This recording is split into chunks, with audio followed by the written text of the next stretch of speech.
vocês acharam que a gente tinha ido embora, né? Dezembro chegou, nós chegamos também. Já tá indo, voltou.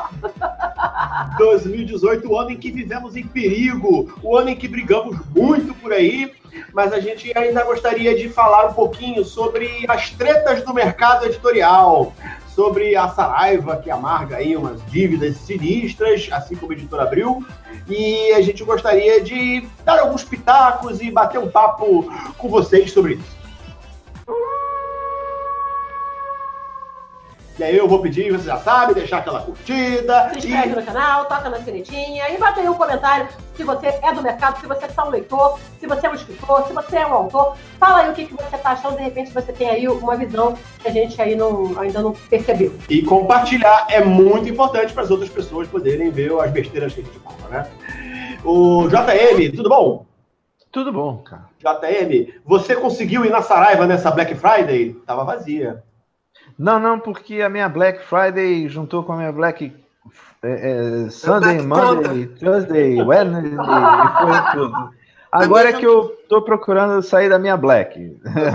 Mas é muito bom estar num programa para falar sobre a dívida alheia. Porque que tá, a Black Friday, ela sempre coincide com a minha Red Bank Account.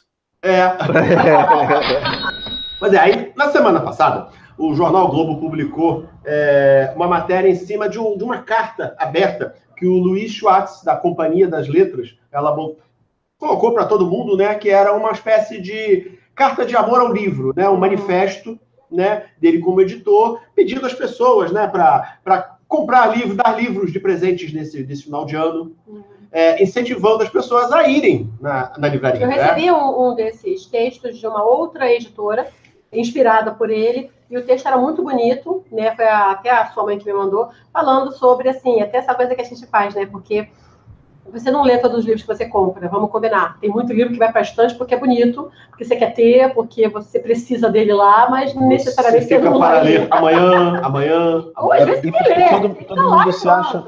É porque todo mundo acha que do momento que compra o livro já está automaticamente mais inteligente. Exato, porque a osmose não funciona assim, gente.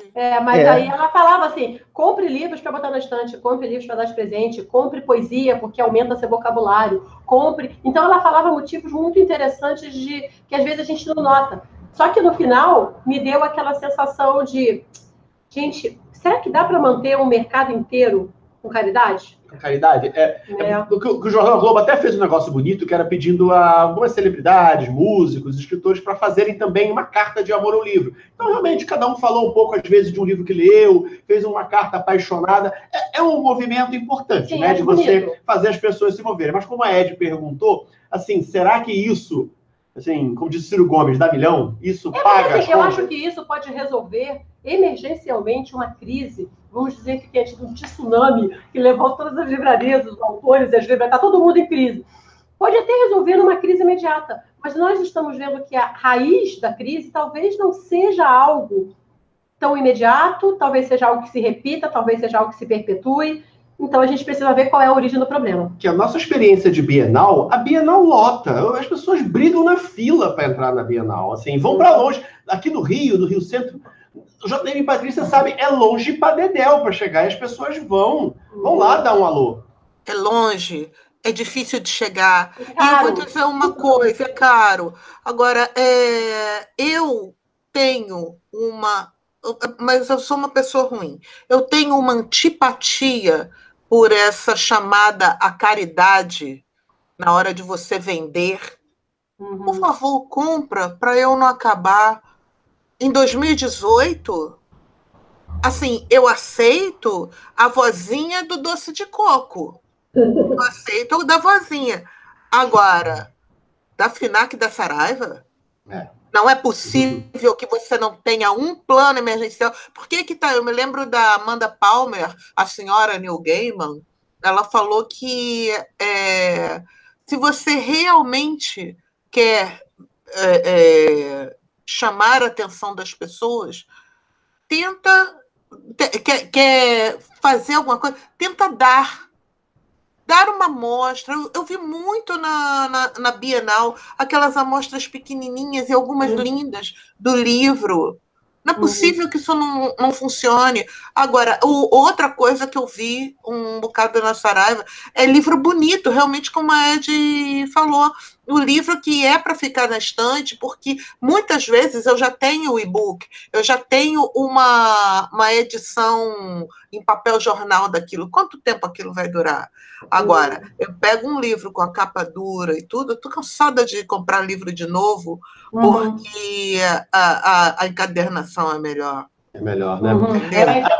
A gente hoje deu, até passou para vocês um texto que a gente achou na internet, que até fala que o livro está vendendo bem, né? De que não é exatamente o problema do livro, pode ser um problema de gerenciamento maior.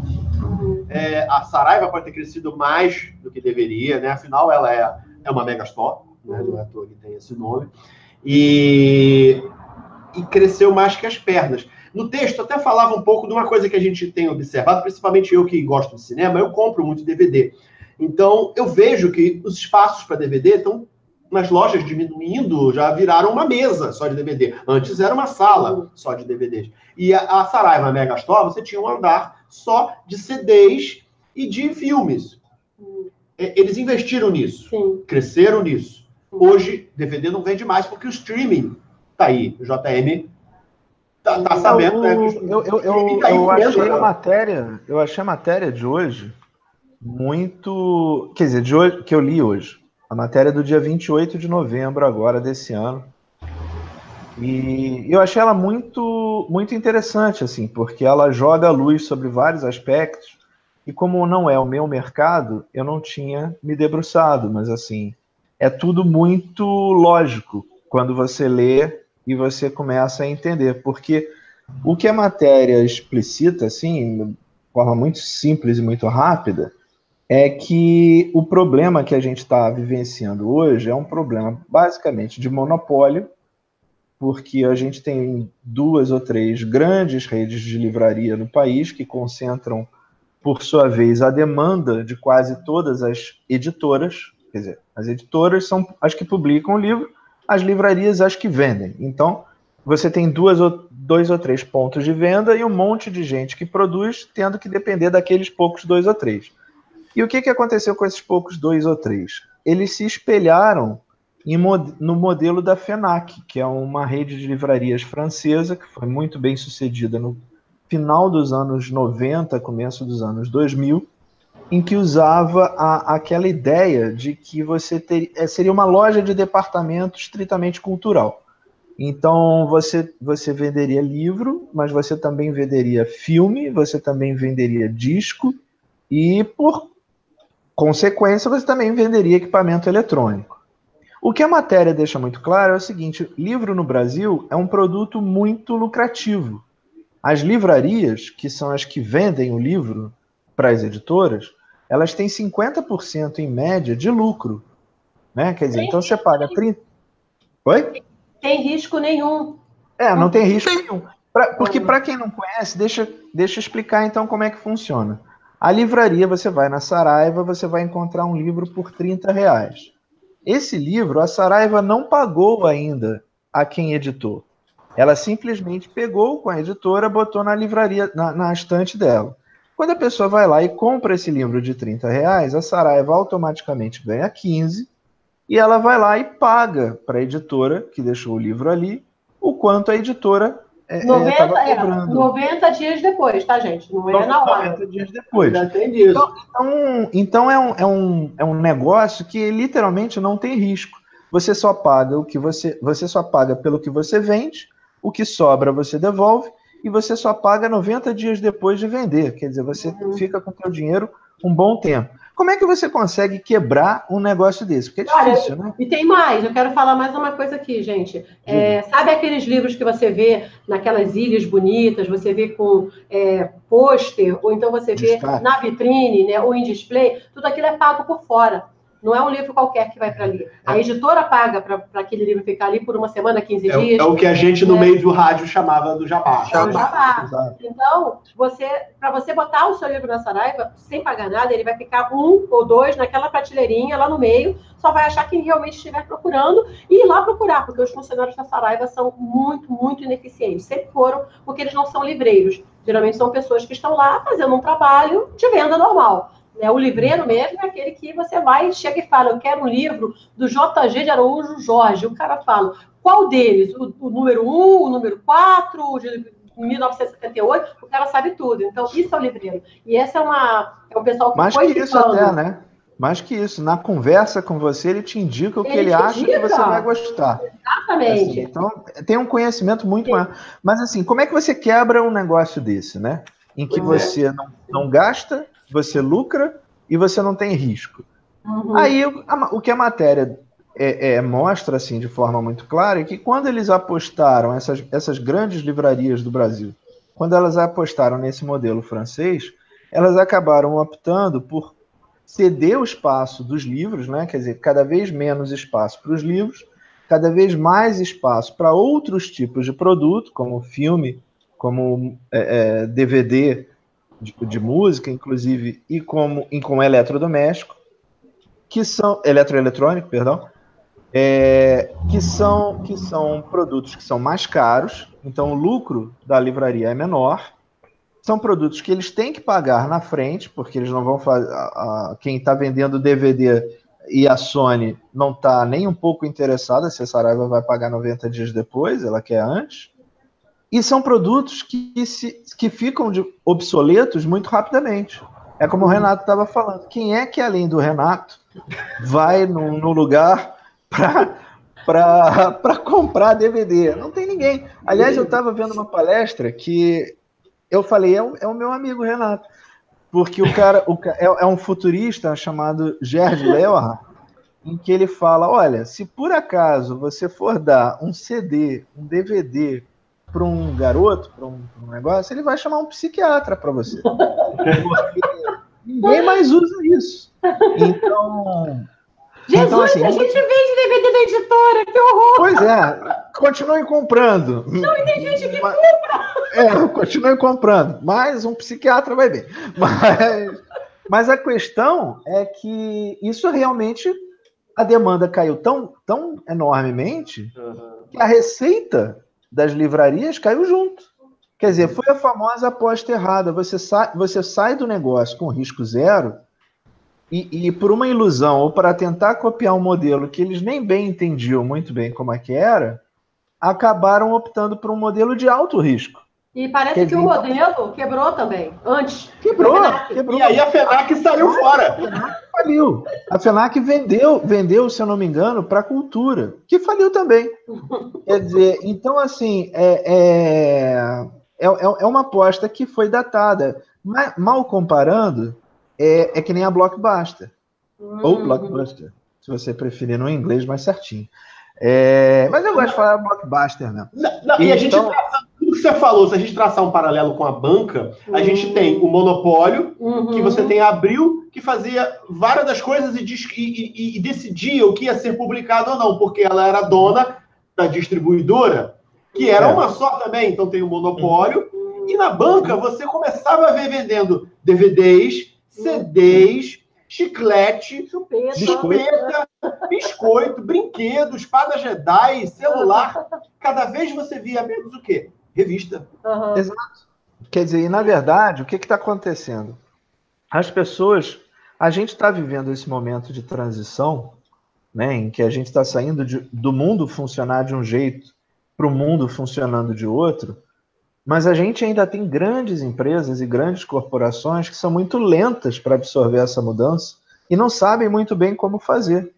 Então, a gente ainda acaba tentando aplicar esse modelo de negócios para um consumidor que já não pensa e não vive mais daquela forma.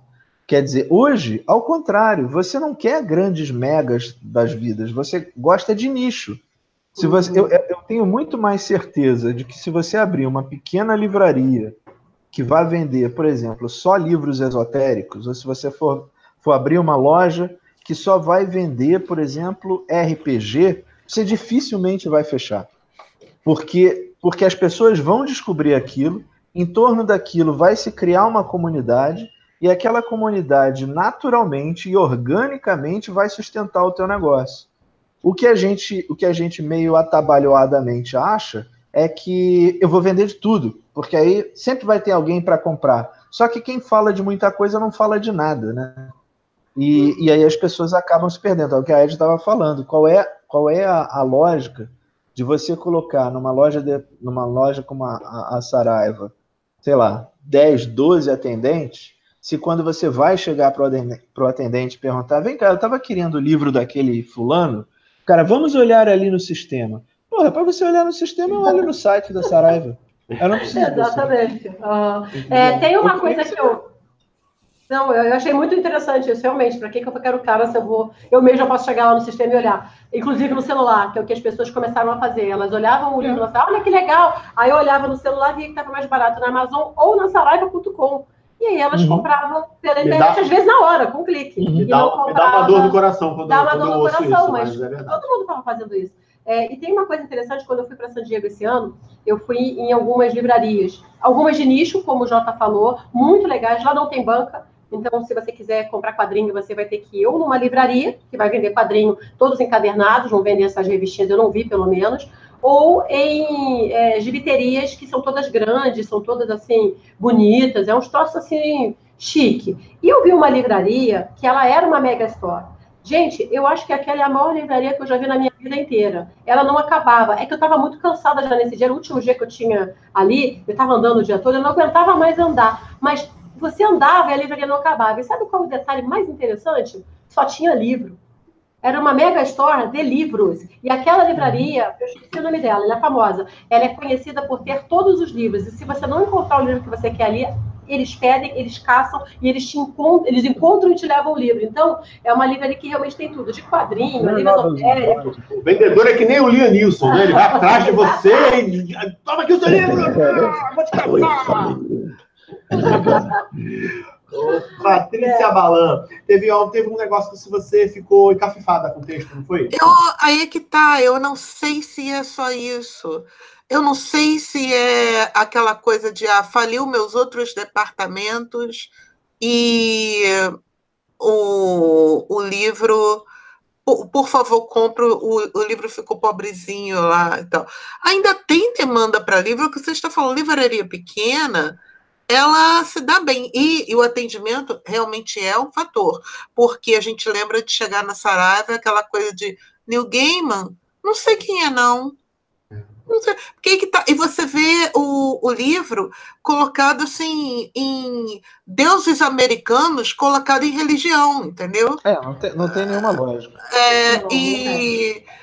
Mas eu ainda não sei se precisa ter 50% de lucro em cima do livro. Você não pode baixar o preço do livro e baixar a bola, assim. Como o mundo está mudando, assim como o JM falou, as pessoas também estão procurando outras maneiras também de vender o seu próprio.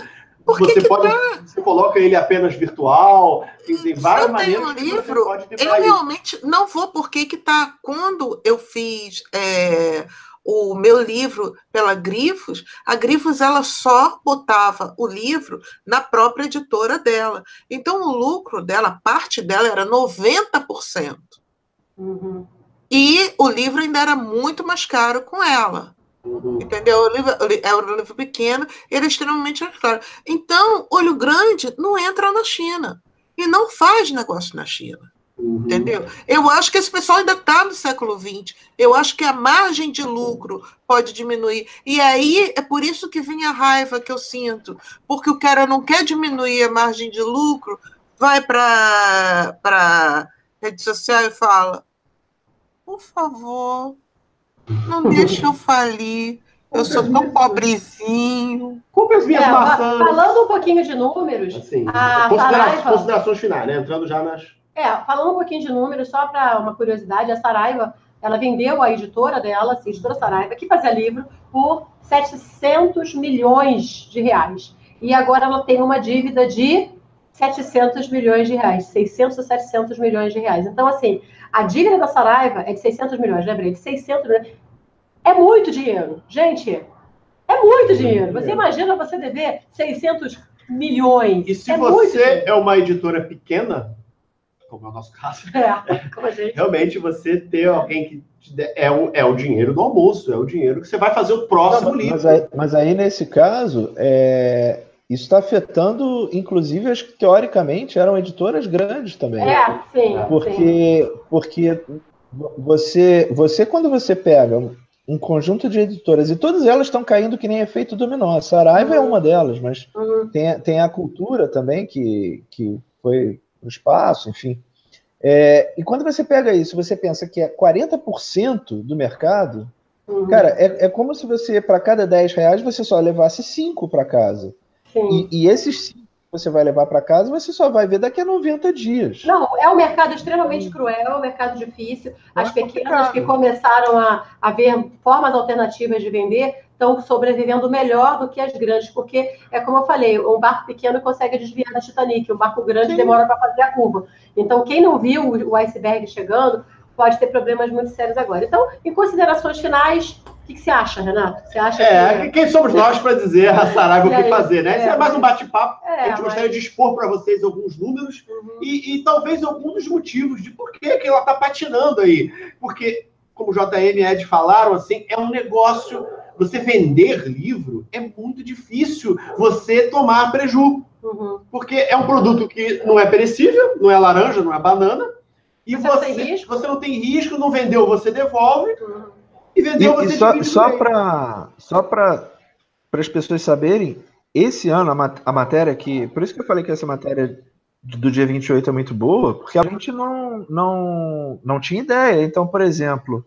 Se a gente está falando de livros vendidos, vendeu-se esse ano, 2018, quando o país andou para trás 0,5%, vendeu-se 3,6% a mais de livros. E se a gente for falar em dinheiro, vendeu 5,7% a mais.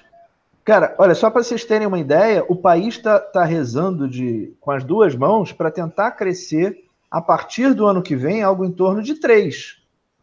Se o livro já deu 6, praticamente, vocês veem a diferença, o abismo que é. Você conseguir lascar um negócio desse, é difícil, cara. É muito difícil. Num país que não lê.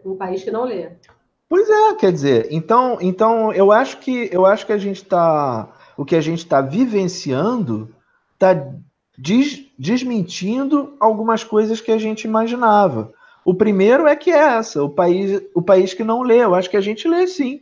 E está lendo mais até. Eu acho que quando as pessoas vão para a Bienal e se amontou numa Bienal, que é longe no Rio de Janeiro, é cara no Rio de Janeiro, e você não só vai lá para ver os livros, mas você sai com sacolinhas de livro.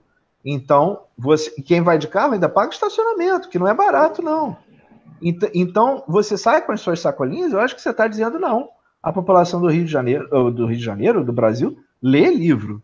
Eu acho que o que a gente tem que fazer, eu não tenho que fazer nada, essa dívida não é minha. Aliás, eu ajudei muito a essa dívida não aumentar. Mas enfim. O que eu acho que eles deveriam fazer é se tocar que se você tem uma livraria, o teu negócio é livro. Eu sei que pode parecer meio maluquice para a cabeça deles, mas assim, quando a gente abre livraria, é para vender livro. Quando eu quiser comprar qualquer outra coisa, eu vou em outro lugar. Mas assim, livraria eu gostaria de comprar no livro. Se não for, pedir muito. Tá legal? De qualquer jeito, fica o apelo do Luiz Schwartz. De compre livro, não deixe de comprar livro. Independente, se for para fazer favor, se não for para fazer favor, mas você não vai se arrepender. Especialmente se o livro for nosso. Você compra livro nosso, que eu vou ficar mais feliz ainda. Você terá minha risada. Compre em livraria pequena. Compre em livraria pequena. Compre em editor pequeno. Nós somos pequenos. Vocês são mínimos. Comprem quem sabe fazer negócio. Comprem quem está no século XXI. Porque o pessoal que viu o que aconteceu com o CD. Viu o que aconteceu com o DVD? Fica parado no mesmo lugar. Esse barco merece o iceberg. Quero que... Entendeu? Vá, linhastortas.com. É isso aí. E nos vemos na próxima aventura dos livros. Saraiva! Eu não aguento mais, cara! Eu não aguento mais! Engraçado ele. Não é graça, não. É tolerância zero!